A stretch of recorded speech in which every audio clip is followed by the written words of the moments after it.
नमस्कार दोस्तों, स्वागत है आप सभी का यूपीएससी उत्कर्ष में। मेरा नाम है पूजा द्विवेदी। अगर उत्तराधिकार की बात करें तो हर धर्म का अपना एक कानून है। अभी जब यूनिफॉर्म सिविल कोड लाने की बातें हो रही थी तो बहुत सारे ऐसे समुदाय थे जो अपने खुद के नियम, जिसमें उत्तराधिकार भी शामिल है, वो बरकरार रखना चाहते हैं। कुछ ऐसे भी समुदाय हैं जिसमें समुदाय में लोग हैं जो उस धर्म को नहीं मानते हैं और जानते हैं कि अगर वो उस धर्म के अकॉर्डिंग चलेंगे तो उनको कहीं ना कहीं थोड़ा लॉस होगा उत्तराधिकार में, इसलिए वो चाहते हैं हम दूसरे कानून के अंतर्गत आएँ। तो क्या ऐसा हो सकता है? स्पेशली अगर हम बात करें मुस्लिम कम्युनिटी की, अगर कोई व्यक्ति मुसलमान धर्म का होता है पर वो मानता नहीं है उस धर्म को, तो क्या वो उत्तराधिकार के लिए किसी और कानून की सहायता ले सकता है या उसे शरीयत के हिसाब से ही चलना होगा? ये आज हमारे लिए जानना बहुत ही ज़्यादा ज़रूरी है, क्योंकि सुप्रीम कोर्ट के कुछ डिसीजंस आए हैं जिनको देखना ज़रूरी है यूपीएससी के पर्सपेक्टिव से भी और अन्य जानकारी के पर्सपेक्टिव से भी। इसमें यूनिफॉर्म सिविल कोड की भी बात करेंगे। देखो, यूनिफॉर्म सिविल कोड जो समान नागरिक संहिता है यही कहती है कि कहीं भी भेदभाव ना हो, स्पेशली सिविल मैटर्स में। क्रिमिनल सिस्टम तो हमारे पास एक है, यानी कि क्रिमिनल जस्टिस सिस्टम या आपराधिक कानून सारे धर्मों के लिए एक है। पर अगर नागरिक कानूनों की बात करें तो हर धर्म के अपने अलग अलग कानून हैं, चाहे वो शादी से रिलेटेड हो, चाहे वो अडॉप्शन से रिलेटेड हो, चाहे वो इनहेरिटेंस यानी कि उत्तराधिकार से रिलेटेड हो, सबके अपने अलग अलग हैं। तो आज हम देख लेते हैं कि ऐसे मुसलमान जो कहते तो हैं कि हम मुसलमान धर्म के हैं पर हम मानते नहीं हैं उस धर्म को, क्या ऐसे मुसलमानों को उत्तराधिकार के लिए किसी और कानून की सहायता मिल सकती है या नहीं। देखो, हाल ही में सुप्रीम कोर्ट ने कहा है कि इस सवाल की जांच वो करेगी कि क्या उत्तराधिकार के मामले में एक पूर्व मुस्लिम पर्सनल लॉ 1937 को शरीयत अधिनियम या फिर देश के धर्मनिरपेक्ष कानूनों द्वारा शासित होना चाहिए। अब यहाँ पे यूनिफॉर्म सिविल कोड की बात आएगी ही आएगी, जो कि एक नीति निर्देशक है अनुच्छेद 44 के अंतर्गत। यही तो सरकार का पूरा मामला है कि हमको समान नागरिक संहिता देनी पड़ेगी, तभी वो जो पर्सनल मैटर्स हैं अपने एक समान रूप से सॉल्व कर सकते हैं। यहाँ पे कोई भी भेदभाव नहीं होगा। आगे बढ़ते हैं। एक पूर्व मुस्लिम याचिकाकर्ता ने कहा है कि जो लोग मुस्लिम पर्सनल लॉ द्वारा शासित नहीं होना चाहते उन्हें 1925 के धर्मनिरपेक्ष भारतीय उत्तराधिकार अधिनियम द्वारा शासित होने की अनुमति दी जानी चाहिए। साथ ही साथ ऐसी स्थिति जहां पे मृतक के पास कोई वसीयत नहीं होती है, जब वसीयत होती है तो उसके असेट्स अकॉर्डिंगली जिनका नाम होता है वसीयत में वैसे डिवाइड होते हैं, वसीयतनामा कहते हैं। पर कुछ लोग ऐसे भी होते हैं जिनकी मृत्यु हो जाती है और उनके पास कोई वसीयत नहीं होती, तो इस केस में उसे निर्वसीयत उत्तराधिकार यानी कि इंटरस्टेट सक्सेशन कहा जाता है। जबकि जब संपत्ति का वितरण मृतक की वसीयत के अनुसार किया जाता है तो उसे वसीयतनामा कहा जाता है। देखो, भारत में उत्तराधिकार से संबंधित मुद्दे 1925 के भारतीय उत्तराधिकार अधिनियम, 1956 के हिंदू उत्तराधिकार अधिनियम और मुस्लिम व्यक्ति कानून को या शरीयत द्वारा शासित होते हैं। मतलब अगर हिंदुओं को वसीयत के मामले में कुछ भी करना होगा तो वो अपने अधिनियम से चलेंगे, जिसका नाम है, भारत में क्या है वो मुद्दे, 1925 के भारतीय उत्तराधिकार अधिनियम, 1956 के हिंदू उत्तराधिकार अधिनियम और फिर मुसलमानों का खुद का शरीयत है उसके अकॉर्डिंग चलेंगे। इस मामले में याचिकाकर्ता ने सबरीमाला मंदिर प्रवेश मामले में सुप्रीम कोर्ट के 2018 के फैसले का हवाला दिया है। इसमें भारतीय संविधान के अनुच्छेद 25 के तहत धार्मिक स्वतंत्रता के अधिकार पर प्रकाश डाला गया है। सबरीमाला का केस था, उसमें यही बात थी कि यहाँ पे सिर्फ आदमी ही क्यों जाते हैं, औरतें क्यों नहीं जा सकती। तो इसमें सबरीमाला केस में ये बोला गया था कि अगर हम आर्टिकल 25 अनुच्छेद 25 की बात करें तो सबको अपना रिलीजन प्रैक्टिस करने की फ्रीडम है और हर रिलीजियस कम्युनिटी को ये पूरी आज़ादी है कि वो अगर किसी को अलाउ करना चाहता है अपने प्रेमिसेस में या नहीं करना चाहता है, वो उनका मामला है। ये मौलिक अधिकार के रूप में था। पर फिर बाद में क्या हुआ, बाद में इसी पे डिस्क्रिमिनेशन का एक धब्बा लगा कि यहाँ पे आप क्योंकि भेदभाव कर रहे हैं लिंग के रूप में, औरतों को नहीं आने दे रहे हैं मंदिर में, तो यहाँ पे आपका आर्टिकल 25 थोड़ा डाउन हो जाता है।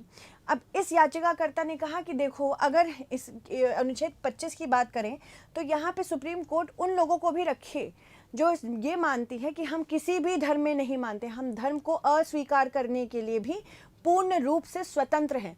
तो ये कह रहे हैं कि हम अगर धर्म नहीं मानते हैं तो ये हमारा खुद का धर्म है, जिसको हम आर्टिकल 25 में, अनुच्छेद 25 में सुप्रीम कोर्ट को देखना चाहिए। देखो, भारतीय उत्तराधिकार अधिनियम 1925 क्या है? जिन लोगों के घर में बहुत सारी प्रॉपर्टी है और वो जो जानना चाहते हैं कि मुझे कितना हक मिलेगा, उनके लिए बहुत इंपॉर्टेंट क्लास है ये। यह अधिनियम 2 प्रकार के उत्तराधिकारों को संबोधित करती है, यानी वसीयतनामा वाले, जिनका नाम वसीयत में होता है, और निर्वसीयत उत्तराधिकार। लिखित वसीयत, जो वसीयतनामा होता है, इसके मामले में भारतीय उत्तराधिकार अधिनियम लागू होते हैं। ठीक है, तो हमारे जो वसीयतनामा में अगर मेंशन है प्रॉपर्ली, तो उसको किस कानून के अंतर्गत रखा जाता है? भारतीय उत्तराधिकार अधिनियम। और दूसरी ओर बिना वसीयत, मतलब निर्वसीयत के उत्तराधिकारियों को, इनको यहाँ पे क्या लागू होता है? जब कोई वसीयत ना हो और मृतक की संपत्ति को उनके कानूनों के अनुसार, मतलब उनके पर्सनल लॉस के अनुसार बांटा जाता है। यहाँ पे डिफरेंसेस आ गए। फिर यह अधिनियम किसके किसके मामले में लागू होगा? हिंदू, मुस्लिम, बौद्ध, सिख, जैन, पारसी और भारतीय ईसाइयों की संपत्ति हस्तांतरण पर लागू होगा। मतलब अगर वसीयत नहीं लिखी है तो अपने अपने पर्सनल लॉस के अकॉर्डिंग आप इसे बांट सकते हैं। भारतीय उत्तराधिकार अधिनियम 1925 की धारा 2H में बताया गया है कि वसीयत किसी व्यक्ति को की अपनी संपत्ति के संबंध में उस व्यक्ति के इरादे की कानून घोषणा है जिसे वह मृत्यु के बाद प्रभावी करना चाहता है। हिंदू कानून की बात करें तो हिंदू कानून की मिताक्षरा धारा को हिंदू उत्तराधिकार अधिनियम 1956 के रूप में संहिताबद्ध किया गया है। संपत्ति के वारिस एवं उत्तराधिकार को इस अधिनियम के तहत प्रबंधित किया गया है, जिसने कानूनी उत्तराधिकारी के रूप में केवल पुरुषों को ही मान्यता दी है। पर फिर इसका संशोधन भी हुआ बाद में, या उन सभी पर लागू होता है जो धर्म में से मुस्लिम, ईसाई, पारसी या यहूदी नहीं है। मतलब इन लोगों को बाहर मिताक्षरा लॉ से बाहर रखा गया है। किनको किनको बाहर रखा गया है? मुसलमान, ईसाई, यहूदी और पारसी, क्योंकि इनके अपने खुद के धर्म के धार्मिक कानून हैं। बात करें हिंदू किसको किसको माना गया है इसके अंतर्गत, मिताक्षरा के अंतर्गत? बौद्ध को हिंदू माना गया है, सिख को, जैन को और आर्य एवं ब्रह्म समाज को भी हिंदू घोषित किया गया। मतलब अगर निर्वसीयत आपके पास कोई संपत्ति है और आप किसी भी लॉ के अंतर्गत अगर आप संपत्ति को बांटना चाहते हैं तो मिताक्षरा लॉ को फॉलो करना पड़ेगा। इस अविभाजित हिंदू परिवार में, अनडिवाइडेड हिंदू फैमिली, कई पीढ़ियों के संयुक्त रूप से कई कानून उत्तराधिकारी मौजूद हो सकते हैं। कानूनी उत्तराधिकारी परिवार की संपत्ति की संयुक्त रूप से देखरेख करता है। हिंदू उत्तराधिकार अधिनियम जो संशोधित हुआ 2005 में, 1956 के अधिनियम को सितंबर 2005 में संशोधित किया गया और वर्ष 2005 से संपत्ति विभाजन के मामले में महिलाओं को भी सहदायक यानी कि को पार्टनर माना गया है कि अगर जन्म के बूते पर लेना है तो पुत्री भी को पार्टनर उसमें बन सकती है। इस संशोधन के तहत पुत्री को भी पुत्र के समान अधिकार के और यहाँ पे देनदारियाँ की गई है, पर एट द सेम टाइम यहाँ पे ड्यूटीज़ भी वैसे ही फॉलो करनी पड़ेगी। अगर पुत्र अपनी ड्यूटीज़ फॉलो कर रहा है तो पुत्रियों से भी ये माना जाता है कि उन्हें भी ड्यूटीज़ फॉलो करनी पड़ेगी। यह कानून पैतृक संपत्ति और व्यक्तिगत संपत्ति के उत्तराधिकार के नियम पे लागू होगा, जहां उत्तराधिकार को कानून के अनुसार लागू किया जाता है, ना कि इच्छा पत्र के माध्यम से। उसके बाद भारत में मुस्लिम विरासत कानून कैसे काम करते हैं? देखो, शरीयत के हिसाब से काम करते हैं। उनके खुद के धार्मिक कानून हैं, 1937 के अकॉर्डिंग वो काम करते हैं। भारत में मुसलमानों के लिए विरासत मुस्लिम पर्सनल लॉ एप्लीकेशन एक्ट 1937 द्वारा शासित होती है। यह शरीयत या मुसलमानों को नियंत्रित करने वाले कानून को संहिताबद्ध करता है और कुरान के सिद्धांतों, शिक्षाओं और हदीस तीनों पर ये बेसिकली आधारित है, पैगंबर मोहम्मद की प्रथाओं पर आधारित है। तो इसी वजह से यहाँ पे असमानता है। हर समुदाय का अगर अपना पर्सनल लॉ होने लगा तो किस चीज़ को ये इनकरेज करेगा? राइट टू इक्वालिटी को, जो अनुच्छेद 14 में दिया है, आर्टिकल 14, उसको ये पूरी तरह से नस्तनाबूद कर दे रहा है। आर्टिकल 15 जो राइट अगेंस्ट डिस्क्रिमिनेशन है उसको हटा रहा है। आर्टिकल 25 को भी ये चैलेंज कर रहा है उन लोगों के लिए जो किसी भी धर्म में मानते ही नहीं है। आर्टिकल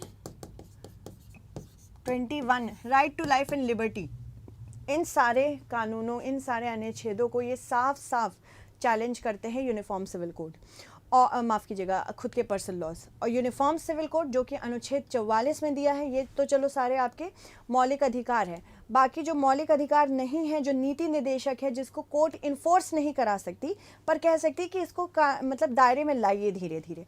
तो यहाँ पे क्या हुआ कि आर्टिकल 21, 14, 15, 25 तो खतरे में आ जाते हैं अगर सब अपने अपने पर्सनल लॉस करते हैं। साथ ही साथ आर्टिकल 44 जो कहता है कि स्टेट के पास ये ड्यूटी है कि ये यूनिफॉर्म सिविल कोड असमानता को हटाने के लिए लागू होगा, उस पर भी बहुत बड़ा एक चैलेंज बनाता है ना। अब इसके अनुसार कानूनी उत्तराधिकारियों या हिस्सेदारों की 12 श्रेणियों का विरासत में हिस्सा मिलता है। क्या क्या श्रेणी रखी गई है शरीयत के अकॉर्डिंग? पति है, पत्नी, बेटी, बेटा, बेटे की बेटी या बेटे का बेटा वगैरह, सब कुछ उसमें बेटा बेटी, फिर पिता, दादा और अन्य भी शामिल हैं। उसके बाद हिस्सेदारों के अलावा उत्तराधिकारियों की एक और अन्य श्रेणी है शरीयत में, जिसमें चाची, चाचा, भतीजी, भतीजे और अन्य दूर के रिश्तेदार भी आ जाते हैं। उनके शेयर या मूल्य कई परिदृश्यों पर निर्भर करते हैं, मतलब कैसे आप देना चाहते हैं वो अलग अलग परिदृश्यों पर निर्भर करते हैं। इसके बाद एक और महत्वपूर्ण नियम है कि बेटियां अपने शरीयत में बेटियां अपने भाइयों को विरासत में मिली संपत्ति के आधे से ज़्यादा विरासत में नहीं ले सकती हैं। क्यों? क्योंकि एक पैतृक अंडरस्टैंडिंग पर डेवलप किया गया है कि पत्नी का भरण पोषण पति करता है और जब शादी हो जाती है तो वो पति पर निर्भर हो जाती है। तो इसीलिए जब पति पर निर्भर है ही तो वो अपने भाई से क्यों लेना चाहेगी संपत्ति आधे से ज़्यादा विरासत में। ठीक है, इसमें यहाँ पुरुषों के लिए यहाँ पॉजिटिव डिस्क्रिमिनेशन ये इसलिए आ जाता है क्योंकि एक लड़के के पास या फिर एक पुरुष के पास सिर्फ अपने बाप दादा की ही संपत्ति होती है। ठीक है, वो पत्नी की संपत्ति में हक नहीं मांग सकता है। ओके, तो यहाँ तर्क यह है कि मुस्लिम कानून के तहत एक महिला के शादी के बाद अपने पति या मेहर से भरण पोषण प्राप्त करना होगा, जबकि पुरुषों के पास विरासत में सिर्फ उनके बाप दादा की संपत्ति होती है। और ये कानून भी रीति रिवाजों से निकले हैं जिनमें यह कहा गया है कि पुरुष अपनी पत्नियों और बच्चों का भरण पोषण करेगा, उसके लिए जिम्मेदारी लेगा। शरीयत के तहत संपत्ति का केवल 1/3 हिस्सा ही किसी के पक्ष में वसीयत में लिया जा सकता है और शेष को जटिल धार्मिक कानूनों के अनुसार विभाजित करना होगा। अब देखो, संबंधित प्रावधान देख लेते हैं हम इसके। याचिकाकर्ता ने 1937 अधिनियम की धारा 2 और 3 के तहत मामलों को शरीयत द्वारा शासित नहीं होने की घोषणा की मांग की है। ये याचिका दायर की है कि धारा 2 व्यक्तिगत कानूनों के अनुप्रयोग से संबंधित है। इसमें यह भी कहा गया है कि कुछ क्षेत्रों में जैसे कि वसीयत, उत्तराधिकार और महिलाओं की विशेष संपत्ति उन मामलों में निर्णय के नियम हैं जहां पक्ष मुसलमान हैं, मुस्लिम पर्सनल लॉ होंगे, और पक्ष अगर मुसलमान नहीं है तो अलग होंगे।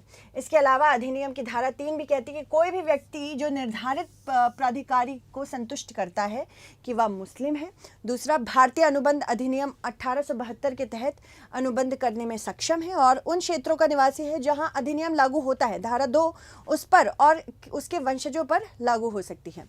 उन लोगों के लिए शरिया लागू करने के बारे में क्या कहा जाता है जो अपना विश्वास त्याग देते हैं, मतलब उस धर्म पे अपना विश्वास नहीं रखते। सुप्रीम कोर्ट में क्या कहा है वो भी बताया जाएगा। वर्तमान में जो मुसलमान अपने विश्वास छोड़ना चाहते हैं वो भी शरीयत कानून से बंधे हैं, मतलब आप विश्वास छोड़ दें तो आपको शरीयत ना पकड़े, ऐसा हो ही नहीं सकता जब तक कि वे औपचारिक ऑफिशियली रूप से ये घोषणा ना करें कि वो 1937 अधिनियम के तहत बाहर निकलना चाहते हैं। औपचारिक घोषणा करनी होगी तभी जाके आप उस शरीयत कानून से बच पाएंगे। इसके बाद लेकिन ऐसा करने से उन्हें विरासत या उत्तराधिकार के पहलुओं को नियंत्रित करने के लिए कोई कानून नहीं मिलेगा, क्योंकि भारतीय उत्तराधिकार के नियम के दायरे में जो 58 विशेष रूप से मुसलमानों को, धारा 58 में विशेष रूप से मुसलमानों को बाहर रखा गया है। तो अब दिक्कत यहाँ पे ये है कि सुप्रीम कोर्ट को कुछ ना कुछ करना पड़ेगा उन लोगों के लिए जो विश्वास त्याग चुके हैं इस धर्म में, जो चाहते हैं कि हमें शरीयत के अकॉर्डिंग नहीं, हमको इंडियन लॉ के अकॉर्डिंग यहाँ पे उत्तराधिकार मिले। अगर हम बात करें जब निर्वसियत उत्तराधिकार की, जिसमें वसीयत नहीं लिखी हो, वसीयतनामा ना हुआ, देखो सुप्रीम कोर्ट के मुख्य न्यायाधीश ने शुरू में कहा था कि भारत में मुसलमान शरीयत द्वारा शासित हैं, ठीक, भले ही वे अपने धर्म में विश्वास करें या ना करें। अंततः पीठ मामले की सुनवाई के लिए सहमत हो गई है। फिर उसके बाद साथ ही उन्होंने ये कहा कि 1937 अधिनियम की धारा 3 के अनुसार किसी को शरीयत द्वारा शासित होने के लिए एक विशिष्ट घोषणा करनी होगी, तब जाके आपके ऊपर शरीयत लगेगा। नाउ इस तथ्य को ध्यान में रखते हुए मुसलमानों के लिए वसीयत और विरासत पर कोई धर्मनिरपेक्ष कानून भी नहीं है। अदालत ने केंद्र और केरल सरकारों से भी जवाब मांगा है। सुप्रीम कोर्ट ने भारत को अटॉर्नी जनरल को अदालत की सहायता के लिए कानून अधिकारी को नामित करने का भी निर्देश दिया है। जब यूसीसी, अब देखो यूसीसी यही है समान नागरिक संहिता। समान नागरिक संहिता समानता लाएगी। जब हम बात करते हैं अलग अलग कानूनों की, अगर हर धर्म का अपना अलग कानून होगा तो भेदभाव तो बढ़ेगा ही बढ़ेगा। फिर उसके बाद भेदभाव में सबसे पहले कौन मारी जाती है? महिलाएं मारी जाती हैं। तो महिलाओं को हमेशा बोला गया है, सरकार ने भी बोला है, सुप्रीम कोर्ट ने भी बोला है, अलग जुडिशरी लेवल पे भी बोला है कि महिलाओं के हित के लिए कहीं ना कहीं हमको पर्सनल लॉज को ठीक करना पड़ेगा। एवरी पर्सनल लॉ, चाहे वो हिंदू का हो, मुसलमान का हो, ईसाई का हो, पारसी का हो, हर धर्म का अपना जो कानून है वो महिलाओं के अहित में ही बनाया गया है। वो कहीं से, ज़्यादातर आप कानून में देखेंगे महिलाओं के हित की तो कहीं बात हुई ही नहीं है ना। तो इसीलिए यूसीसी को लाया जा रहा है। विभिन्न मुस्लिम संगठनों ने इस प्रस्ताव की आलोचना की थी। मुस्लिम संगठनों ने इसे अल्पसंख्यक अधिकारों का उल्लंघन माना था जब बोला गया था कि आर्टिकल 44 लाया जाएगा। पर आर्टिकल 44 तो नीति निर्देशक है। आर्टिकल अनुच्छेद 25 जो है वो मौलिक अधिकार है। तो जब भी बात होती है मौलिक अधिकार और नीति निर्देशक की, ज़्यादा ऊपर किसको रखा जाता है? मौलिक अधिकार को, क्योंकि नीति निर्देशक किसी भी कोर्ट द्वारा मतलब लागू नहीं किया जा सकता। मौलिक अधिकार का अगर हनन हो रहा है तो ये तो बात की जा सकती है कोर्ट में पहुँच के। All India personal law board ने तर्क दिया है कि यूसीसी के लागू होने से भारतीय संविधान के कई अनुच्छेदों का उल्लंघन होगा। यूसीसी के माध्यम से एक समान कानून लागू होने से नागरिकों की धार्मिक स्वतंत्रता का उल्लंघन होगा, जो कि उसकी धार्मिक मान्यताओं और प्रथाओं के विपरीत काम कर सकता है। ठीक है, अब चलिए मेंस का क्वेश्चन देख लेते हैं। भारतीय उत्तराधिकार अधिनियम 1925 क्या है, या मुस्लिम पर्सनल लॉ 1937 से कैसे प्रगतिशील है। हिंदू उत्तराधिकार अधिनियम 1956 के संदर्भ में निम्न कथनों पर विचार करें। ऐसे क्वेश्चंस आए हैं पिछले, आई थिंक 2021 में आया था एक क्वेश्चन ऐसा। हिंदू कानून की मिताक्षरा धारा को हिंदू उत्तराधिकार अधिनियम 1956 के रूप से में संहिताबद्ध किया है। संपत्ति के वारिस एवं उत्तराधिकार को इसी अधिनियम के तहत प्रबंधित किया गया है। उपरोक्त में से कौन सा कथन सत्य है? केवल एक, केवल दो, दोनों सही हैं, या इनमें से कोई नहीं।